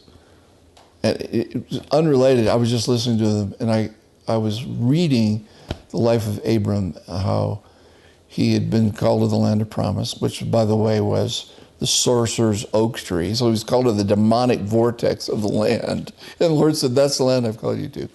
He makes a covenant, and it says, and there was a famine, so he kept moving. So then he got in trouble. He gets to Egypt. He probably gets Hagar through that, the mother of Ishmael. And then he has to repent and get kicked out by the Pharaoh, and then he ends up recovenanting with God. And then his nephew was stolen by these guys, and he goes and rescues him with 318 men. And he's given everything by the kings. They want to give him everything. And he says, moreover, far be it from me that I should receive even a latchet from your shoe, unless you can say I've made Abraham rich. So the Lord said, are you prepared to take nothing from people and never, ever ask for finances in order to let me be the provider for you and to lead you where I want you to go? Mm-hmm. I said, by the grace of God, I'm committed to that. I don't know if I'll do it very well.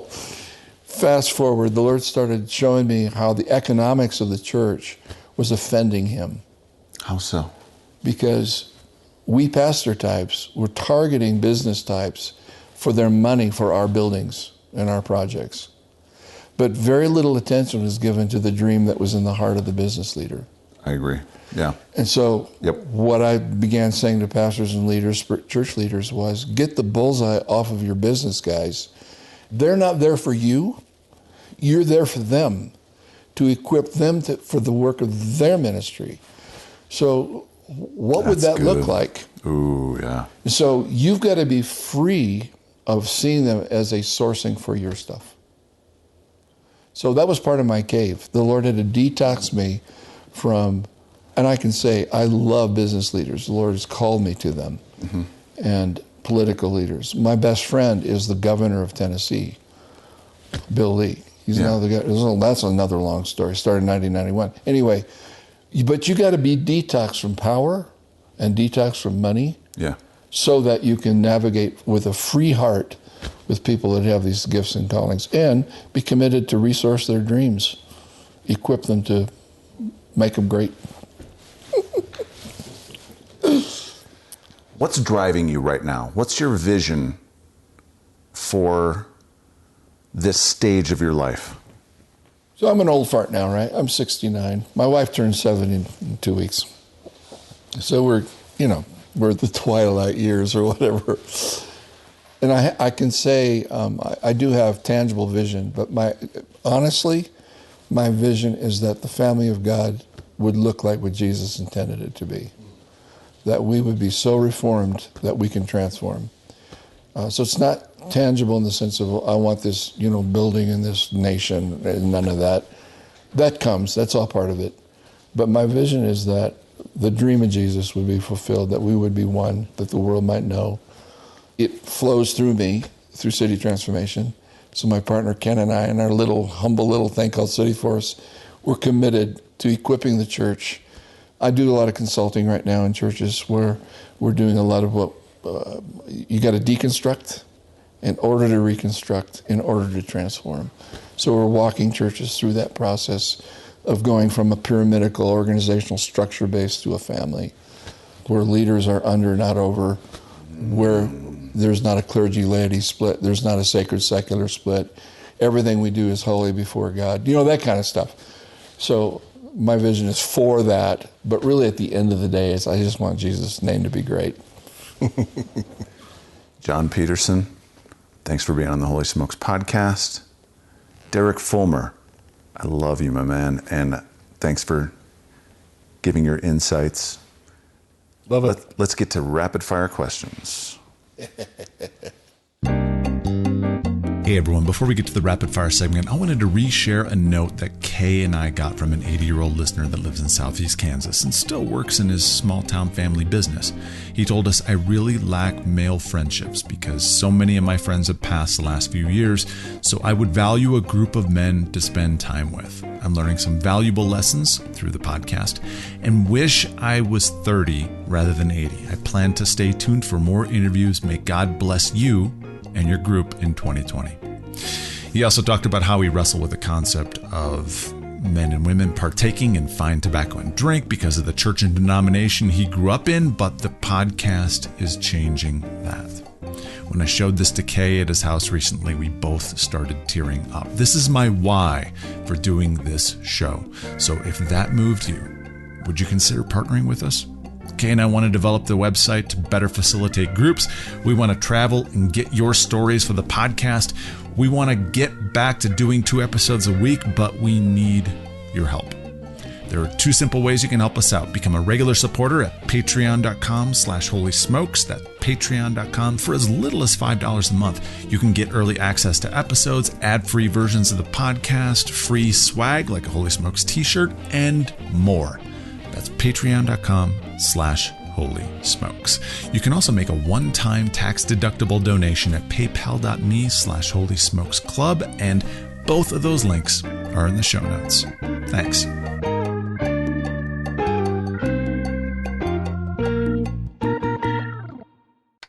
Rapid fire.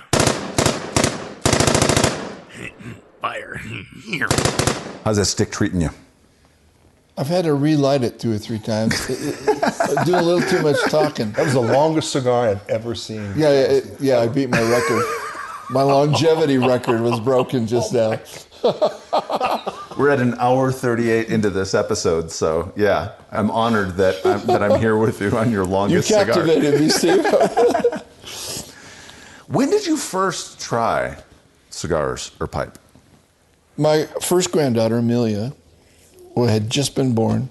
I'm in the room. I'd just driven in from Kansas City. My son-in-law, Matt. And where was she born? She was born here in Colorado? Here in Superior, Colorado. In a little hospital. I'm in there. I'm oohing and eyeing on this beautiful little girl. Yeah. And my son-in-law says, I got some cigars. You want to go? I said, I don't smoke cigars. Come on, let's go outside. So we went outside the hospital. We're standing out in front smoking cigars. This isn't so bad. Well, we got back to Kansas City, and I just kind of fell into it. It just started, found guy. You know how it is. Yeah. Just like Holy Smokes, you find the boys. You know? And then it was all hell broke loose. I mean, I was smoking everything under the sun. It was so fun. Do you do pipe at all? I have done pipe. I enjoy the smell, but it messes with my tongue for some reason. Maybe I'm not doing it right, but I really landed on cigars. All right, Holy Smokers in the Colorado Springs area. If you're with John, you gotta some avid pipe smokers. They'll undoubtedly teach you. Hey, I heard on the Holy Smokes podcast. Let me teach you how. I'd love it. Favorite cigar? I probably, the whole Padron line, but the upper end Padrons, the 80th anniversary. 40th anniversary, you said. The 40th anniversary, the 1926, all those, man, I don't know, they kind of smoke themselves. So my sons, I have 2 sons-in-law, and we get together at New Year's every year, New Year's Day, and we spend $40 on a cigar each and drink whiskeys and just have a great time. Most expensive cigar you've ever smoked? I think it was a $50-some thing. Was it worth it? It wasn't. I kind of liked the Padrones better. It was nice. Yeah. Best dollar for dollar cigar? Best dollar for dollar cigar. That's a really good question. I probably like the Milanos. I find those are really high-end cigars for not bad price. I love those Oliva Milanos. Where's your go-to place to get cigars? I'm in Castle Rock, so I'm a smoker friendly all the time. And I'll get these there. But when I'm going a little higher end, I get it from Cigars International. Before I go on trips, I order a couple bundles and I take them with me. Favorite liquid pairing with your smoke? In the early years, I learned to love single malts. When I was going to England and Scotland all the time. I just fell in love with it. And it was a religious experience. People would lay hands on me and then they'd pray for me and they'd say, while I was praying for you, I felt to offer you this single malt, right? So it became this total religious experience. And I'd never had malts. I'd had whiskeys, didn't like them all that much. I'm a big beer drinker. Yeah. So I liked the real fruity ones at first, the Macallans and all those. And then they started introducing me to the peaty ones, and I really got into like the Lafroig and the Lagavulins and the Ardbegs and the Taliskers. Mm-hmm. Those are my favorite now. I just had a Lafroig the other night, and it just took me to heaven and back. Most interesting person you've ever met through cigars? Most interesting person I've ever met through cigars. Derek? I don't know if that's a good thing. No, I was in a cigar shop in Dallas, Texas, and I met a man there who's probably been to more countries than anyone in the world, who would totally turn his back on God, believe that everything was just crap. And he got within a half an inch of coming to the Lord. But without the cigar, we would never have met, and he would never have been open. Because he says, what are you doing smoking a cigar? You're a religious dude. I said, what does that mean to you, that a religious dude can't have a cigar? And off we went. I love that guy. He was just a beautiful man. Best place you've ever smoked? Best place. Okay, so there's a restaurant in Kansas City called the Majestic. And it's a steakhouse jazz place. So you go into the basement and they do the jazz while you're having your steak. But you have to be invited by the concierge. You have to be invited, or the maitre d', I mean. You have to be invited to the smoking room on the 3rd floor. So you go through the bar floor. You go from the jazz floor to the bar floor and then up. It's really kind of weird. It's like you're in a bordello. I mean, it's velvet red wallpaper, you know. It's kind of low lamplight, you know. And you get into this room, and there's one of the most exquisite bars I've ever been in. The bartender travels 4 months of the year around the world finding really special beverages. And then they have a small humidor, but you can bring your own cigars in there. And it is the best. It is amazing. The Majestic in Kansas City. You've just had steaks. You've heard jazz. And then you go upstairs, and you got a bartender who travels the world. And he'll look at you and say, you're a Red Robin guy. You need to have this. And he said, you're a religious guy, aren't you? I said, well, I hate that word, but yeah.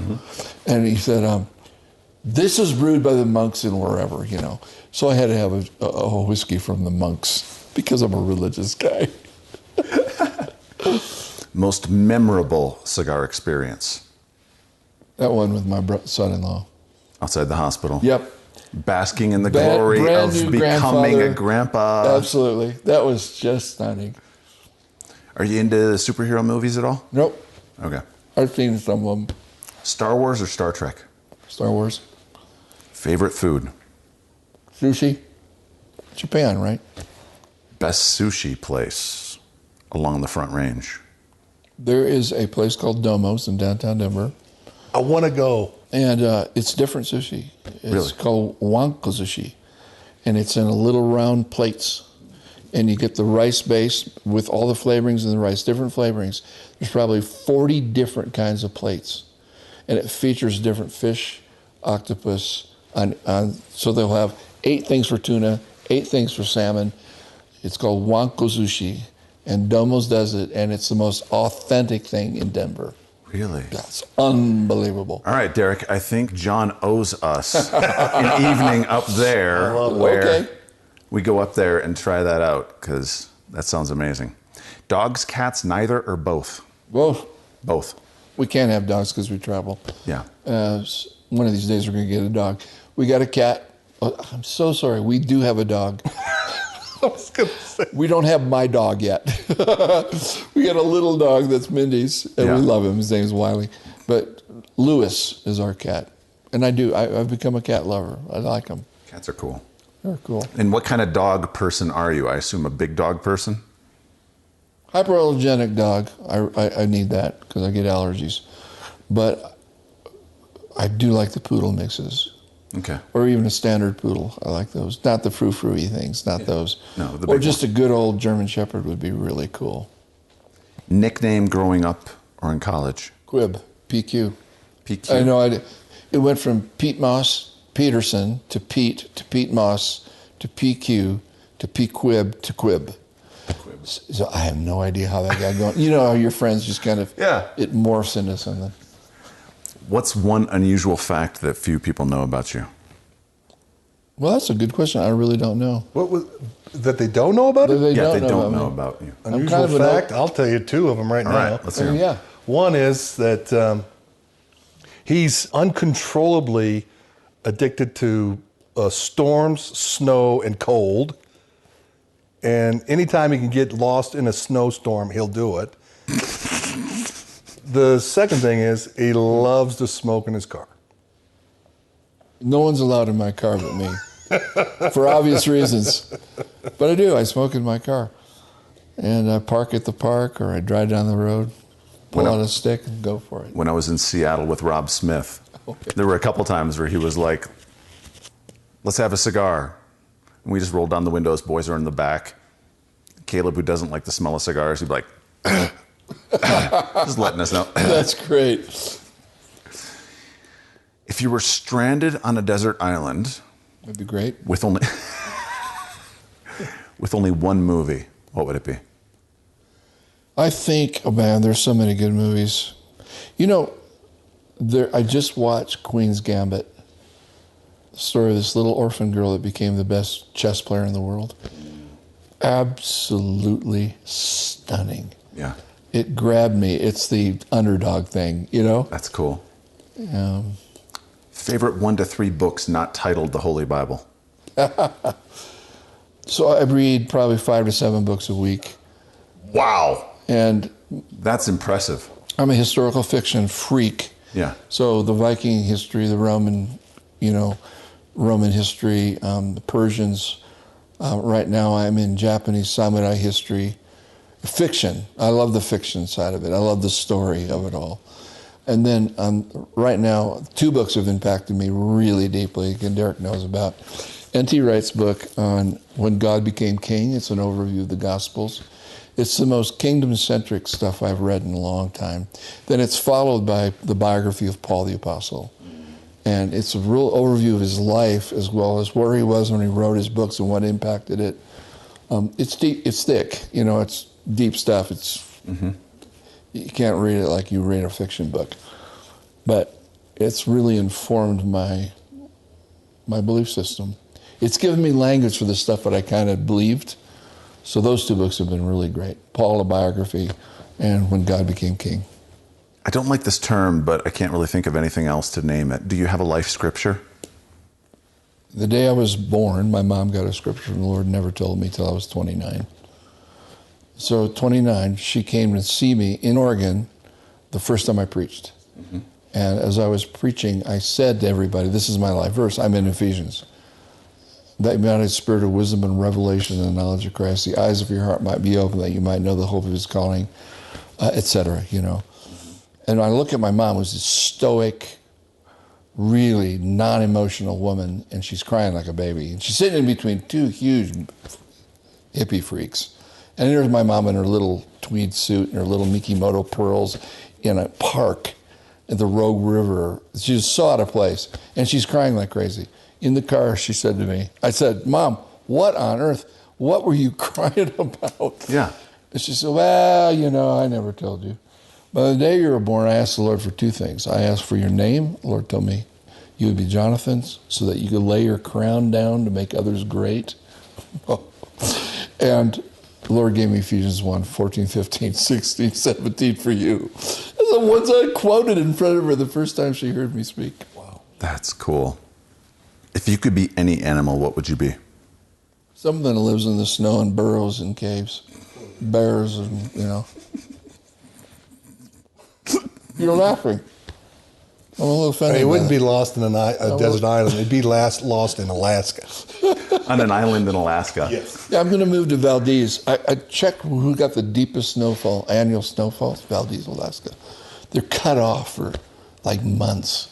They can't use snowmobiles to get around. That's my place. My wife won't go, though. What's your greatest strength? And what's your greatest weakness? A pretty peaceful guy. I think peace brings peace, It's real strength I have. I'm not rocked by much. Part of it's my sonship journey, but even in high school they told me, you're such a peacemaker guy. Weakness, I have a difficulty accepting certain things that just repeat themselves over and over. Be it the behavior in another person or something that doesn't resolve. I'm a fixer, so I have to be very careful that I don't overfix or push to get someone to be fixed. I get a little impatient. So it helps me to try to see people through redemptive eyes, what God will make them rather than what they are at the moment. And if I push, it's bad. It's not good. Who's been the greatest influence in your life? Floyd McClung. Hands down. Without hesitation. None. How so? He was my father in the spirit, and then he became my friend. We were partners. We were just creating some mischief to do together internationally. He's got a big church plant movement called All Nations, based out of South Africa. And I was doing it here in the States, and we were wanting to partner up, and I was teaching in all his schools. And he came back from the Middle East, got sick on a plane, and he hasn't recovered since. He's still alive. He's a vegetable, laying in a bed in Cape Town, South Africa. It's heartbreaking, and no one can figure out quite what happened. It's really been and I haven't been able to go see him. And he would recognize us if we went, but he can't talk. Who's the first person you think of when you hear the word successful? It's really funny what name popped in my head, but Jack Hayford, who's pastor of Van Nuys Church on the Way, he epitomizes what I think of as ministry or Christian success, because the most humble guy I know. His influence is huge. He was one of the few guys in the 70s and 80s, during 60s, 70s, 80s, during that whole charismatic debacle, where he was a bridge builder. And I love that. I looked at him and I thought, man, I want to be like that someday. He knocked on my door in Amsterdam one day, just came off the street, flew in, knocked on the door, said, "Can I spend the day with you?" Good Lord, I'm like 32 years old, and this epic guy wants to spend a day with me. Yeah. It was really special. Did you have any interactions with him prior? At the conference I was telling you about, this pastor's conference in Mount Hermon, California, when I was, during my Oregon days, I'd go down there and get some time with him. Not much, you know. Yeah. What do you do for self-care, to rest, to recharge? I'm pretty big on self-care. I take good care of myself. To rest, I read. I take my car, I'll just drive. I look at the Doppler to see where the storm is, and then I drive into the middle of it and park myself. I'll bring my sleeping bag, and I'll make sure I'm warm and I got food. And I'll just sit at Bertha's Pass, just hang out with the snowdrifts. It's my idea of a good time. My wife cannot understand it at all. She's very loving about it, though. If you were arrested with no explanation, what would your friends and family think you had done? Nothing. They would know I didn't do anything. Maybe speed. That's about it. All right, last three questions. What does Holy Smokes mean to you, and how has it contributed to your spiritual journey? Well, I love Holy Smokes. I mean, it's, this idea of a table of the Lord where everyone's welcome. Eden was a table. The Lord's Supper is a table. The marriage supper of the Lamb is a table. It's where everyone's invited to come and be with the host. And Holy Smokes has that shadow of that. It's like an echo of that. It's beautiful. I mean, the different types of guys that you meet there. And I love that a lot of the wives have gotten involved. They're not all smokers, but there's so much relational stuff now that's gone on as couples because of Holy Smokes. It's been really fun. I love that part of it. And the crazy conversations you get into. Yeah, boy. Beautiful. All right. If you were to have a holy smoke with any three people throughout history, living or deceased, who would they be? Can't name Jesus. Winston Churchill. I want to smoke one of his Romeo and Juliets with him. That was his go-to. I would like to be in the circle of C.S. Lewis and Tolkien. Now, they were doing pipes. Yeah. But I would introduce them to cigars and smoke a pipe with them. And then we just saw a documentary on the life of Arturo Fuente. Ooh. And it was stunning. Guy smoked 20 cigars a day. And he created this empire through great diversity. And I thought, I would love to sit down with that guy and have a cigar, one of his cigars, and let him talk about it, Last question. If we're to meet 1 year from today, and I got a bottle of single malt that you absolutely love, what are we celebrating? The church turned upside down. God's people moving from organization to family. I'm seeing it in pockets, but we need a wholesale move of God to make us look like the family of God. And wherever that happens, that's whiskey time for me. Jon Peterson, Yes, sir. thank you so much for being on the Holy Smokes podcast. Steve, thank you. Derek, thank you, my friend.